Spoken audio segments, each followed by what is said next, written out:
गुरुर्ब्रह्मा गुरुर्विष्णु गुरुर्देवो महेश्वरा गुरुर् साक्षात् परब्रह्म तस्मै श्री गुरुवे नमः। हरि ओम नमो भगवते वासुदेवाय। हरि ओम नमो भगवते वासुदेवाय। हरि ओम नमो भगवते वासुदेवाय। बंधुओं, कुछ भक्त वेशनिष्ठ होते हैं क्योंकि हमारे शास्त्रों में वैष्णवों के लिए तिलक, तुलसी माला यानी कंठी और करमाला का विशेष महत्व है। कंठी या तुलसी माला जो गले में धारण की जाती है, उसका भाव यह है कि जिस प्रकार श्री कृष्ण तुलसा जी के बिना भोग ग्रहण नहीं करते, उसी प्रकार तुलसी जी के बिना भक्त को भी ग्रहण नहीं करते। इसलिए वैष्णव श्री भगवान का भोग्य बनने के लिए तुलसी माला धारण करते हैं। तिलक लगाने के पीछे के दो भाव हैं। एक तो कि जिस प्रकार एक सधवा नारी अपने सुहाग का चिन्ह बिंदिया लगाती है, वैसे ही वैष्णव अपने मस्तक पर अपने इष्ट का चिन्ह लगाते हैं। और दूसरा कि जिस प्रकार कालिया के फन पर श्री भगवान के चिन्ह अंकित हो गए थे, इसी प्रकार वैष्णव अपने अंदर की वासना रूपी कालिया को तिलक रूपी भगवान के चरणों के चिन्ह तले रखते हैं। और करमाला का भाव है कि जितने समय तक माला आपके हाथ में है, आप पाप कर्म से बचेंगे और बार बार आपका मन जहाँ भी भटकेगा, वहां से वापस खिंचकर माला के मोतियों पर भगवान नाम का चिंतन करने लगेगा। इसलिए जो लोग तिलक, कंठी और करमाला धारण करते हैं, उन्हें भक्त या वैष्णव ही माना जाता है। लेकिन हर अच्छी बात का फायदा उठाने वाले कुछ बुरे लोग भी होते हैं। इसलिए करमाला, कंठी और तिलक लगाकर ठगने की कोशिश करने वाले भी कई लोग होते हैं। लेकिन अगर आप वेशनिष्ठ हैं, तो उन लोगों से स्वयं भगवान आपकी रक्षा करते हैं। आज मैं आपको एक ऐसे ही वेशनिष्ठ हंस के जोड़े की कथा सुनाने जा रही हूँ। एक नगर के राजा को कुष्ठ रोग हो गया। सभी वैद्य जब उपचार कर कर हार गए, तो अपनी जान बचाने के लिए उन्होंने कहा कि हंसनी के रक्त से ही आपका उपचार होगा। अब हंस तो केवल मानसरोवर पर ही मिलते थे। उस समय मानसरोवर की यात्रा बहुत कठिन थी। राजा ने अपने राज्य के सभी बधिक को यानी पक्षियों का शिकार करने वालों को कहा कि उन्हें मानसरोवर जाकर हंसनी को लाना ही होगा, नहीं तो मार दिए जाओगे। अब बधिक मृत्यु के डर से किसी तरह मानसरोवर पहुंचे। वहां उन्होंने हंस देखे, लेकिन वे जब भी उन्हें पकड़ने जाते, हंस दूर भाग जाते। अब बधिकों ने देखा कि हंस हमारी जाति को पहचान कर दूर चले जाते हैं, लेकिन साधु महात्मा से दूर नहीं जाते। इसलिए उन्होंने कंठी, करमाला और तिलक धारण कर साधु वेश बना लिया और अब हंसों को पकड़ने के लिए आए। वो हंसों का जोड़ा वर्षों से मानसरोवर में रहता था और मानसरोवर के किनारे नित्य साधु संतों का सत्संग होता था, जिसके प्रभाव से हंसों में भी भक्ति के संस्कार थे। जब हंस ने उन बधिकों को साधु वेश में देखा, तो हंसनी से कहा कि आज तो ये बधिक साधु बनकर हमें पकड़ने आए हैं। इस वेश के आगे हमें अपना समर्पण करना ही होगा। हम इस वेश की अवज्ञा नहीं कर सकते। स्वयं को श्री भगवान को समर्पित कर हमें इन बधिकों की इच्छा को पूरा करना ही होगा। यह मंत्रणा कर दोनों ने स्वयं को उनके जाल में फंसा लिया। बधिक हंसों को लेकर राजमहल आ गए। अब राजा के सामने उन्हें लाया गया। राजा उन्हें मारने की आज्ञा देने ही वाले थे कि एक सैनिक ने सूचना दी कि राज्य में एक नया वैद्य आया है, जिसने राज्य के कुछ कुष्ठ रोगियों को पल में ठीक कर दिया है और उसने सारे राज्य में ढिंढोरा पिटवा दिया है कि वो पुराने से पुराना कुष्ठ रोग ठीक कर सकता है। राजा ने उस वैद्य को बुलाया। वैद्य राजसभा में आ पहुंचा। अब बाकी सब लोगों को तो वो वैद्य ही दिख रहे थे, लेकिन उन हंसों को और उन बधिकों को साक्षात भगवान के दर्शन हो रहे थे। श्री भगवान ही अपने वेशनिष्ठ भक्त हंसों की रक्षा करने के लिए वैद्य बनकर आ गए थे। वैद्य ने राजा से हंसों को छोड़ देने को कहा, लेकिन राजा ने कहा जब तक उसका रोग ठीक नहीं होगा तब तक हंसों को नहीं छोड़ेगा।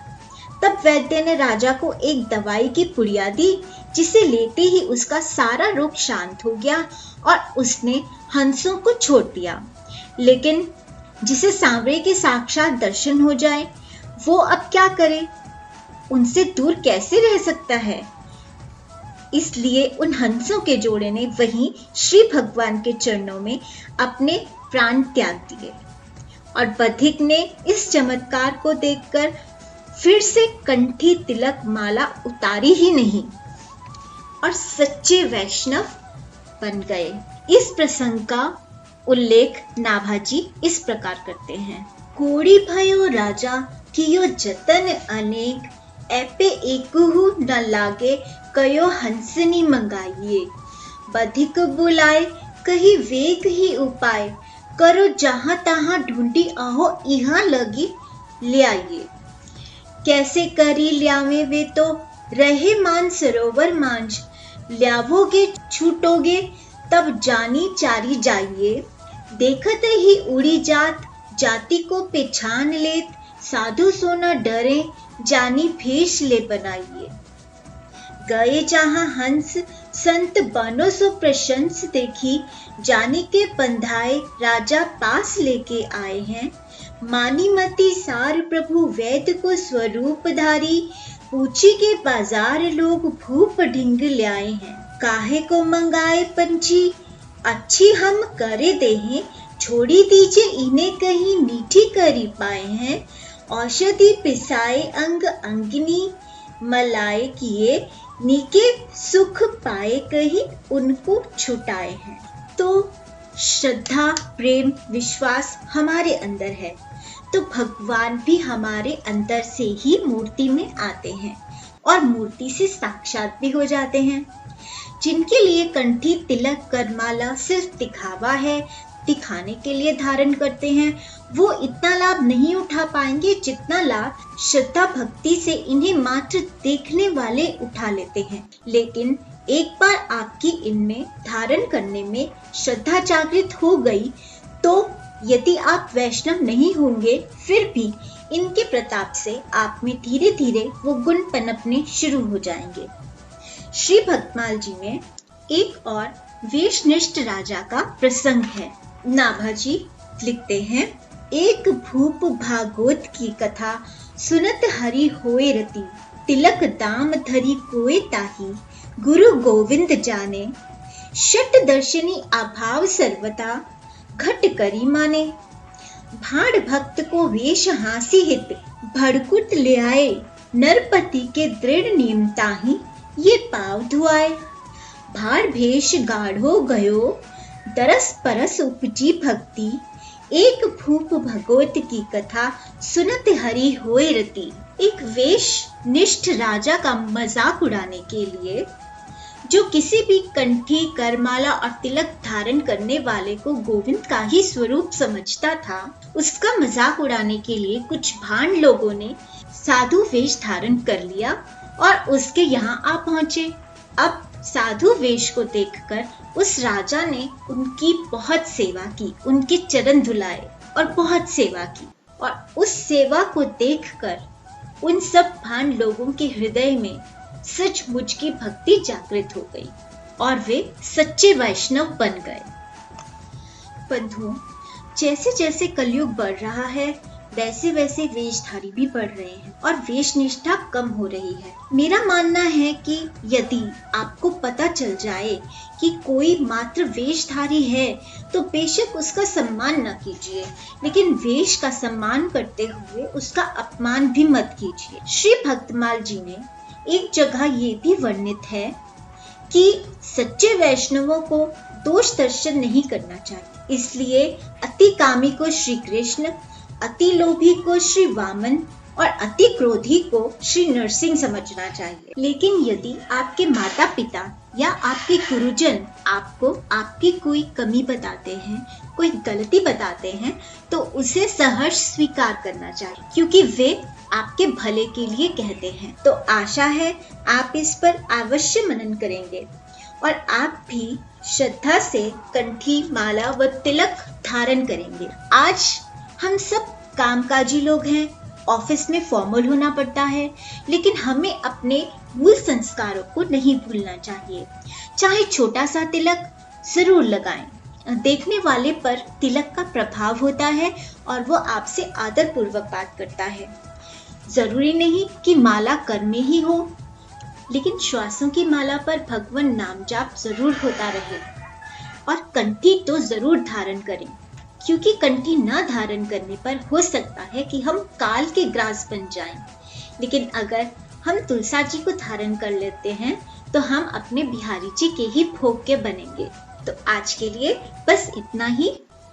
मेरा आप सब लोगों से अनुरोध है, आप जिस किसी भी माध्यम से मेरी वीडियो को सुन रहे हैं, YouTube पर जाकर चैनल को सब्सक्राइब जरूर करें, क्योंकि वहां पर आपको और भी अच्छे अच्छे भक्तों के चरित्र सुनने को मिलेंगे। श्री भक्तमाल जी की प्लेलिस्ट के पहले 3-4 वीडियोस जरूर सुने। उसमें आपको भक्तमाल जी की महिमा, ब्रह्म आनंद और ब्रह्म संबंध में डिफरेंस और भक्ति के 5 रसों के बारे में बताया गया है। मैंने लिंक डिस्क्रिप्शन में डाल दिया है। एक प्यारे से भक्त के चरित्र के साथ फिर मिलेंगे। तब तक के लिए आप नाम जाप करते रहिए। हरि ओम नमो भगवते वासुदेवाय, हरि ओम नमो भगवते वासुदेवाय।